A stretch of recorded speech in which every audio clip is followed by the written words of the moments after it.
This is a rumbling, bumbling, stumbling tour through the feature set of this Gameful learning system, both seeing it from the admin or game master view and player or student view, as the case may be. I should mention before I go any further that we have a new fully functional player view and a hybrid version where, as an admin, you can just switch to the player view and play through the game with one login. I'm using a second browser because that feature wasn't available at the beginning of the year, and I've been playing through with my students as we've worked through this curriculum. So that's why the jump back and forth between browsers. And as is the case with this system, there's something new almost every week. We continue to refine this, but let's get to the loot.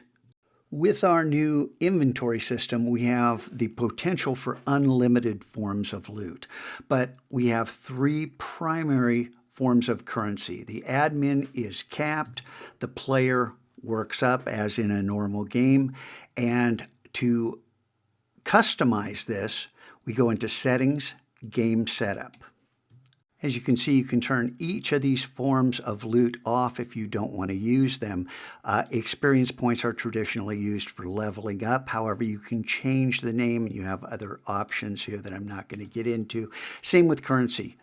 You can see the two options you have right here and the same naming conventions that you can use. Reputation, before I open this up, let me just say it's a modifier. And the amount you have is the percentage of loot that you earn. So this customization is fairly complex, but it's a wonderful game mechanic.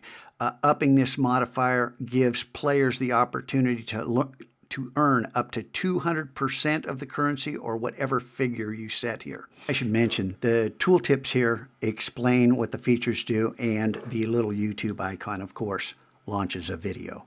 As with virtually everything, the leveling system is customizable. However, we do have presets for you that you can adjust that do the calculations for you every time you add a new level. And so that simplifies this incredibly. By default, this is level 1, level 2, level 3, and by default, there's no award given. These awards come out of your inventory system, and we'll cover that in the future. I award an inventory item for each time the players level up. They kind of dig it, and they learn a little bit about the periodic table. And again, the calculation here, if I click add a level, I would have to enter the new element's name and go fetch the inventory item to award for that level. In addition to the information contained here in the progress bars themselves, a good game should provide a constant flow of feedback. So when the player encounters new content, there should be some acknowledgement of the progress they're making. And that acknowledgement can become more and more complex depending upon what they have or haven't earned. Since we just interacted with an element, I should mention that this we call the map. And this is the heart of our system where you place the content you want players to access. Now, in this system, using the default colors, yellow is available, green is complete, and gray is not yet available. And in this case, it's not available because the parent mission must be completed before you get to it. All of this is controlled and set by the admin using some built-in tools. You may have noticed that when you roll over this, it becomes a selector where you can choose other maps. In the admin view, there are many more that are hidden and users cannot access. It gives you the ability to work on things that aren't quite ready for prime time. I mentioned that these were the default colors. Those same colors can be customized right here in the Site Customizer, as can the font and the size of font.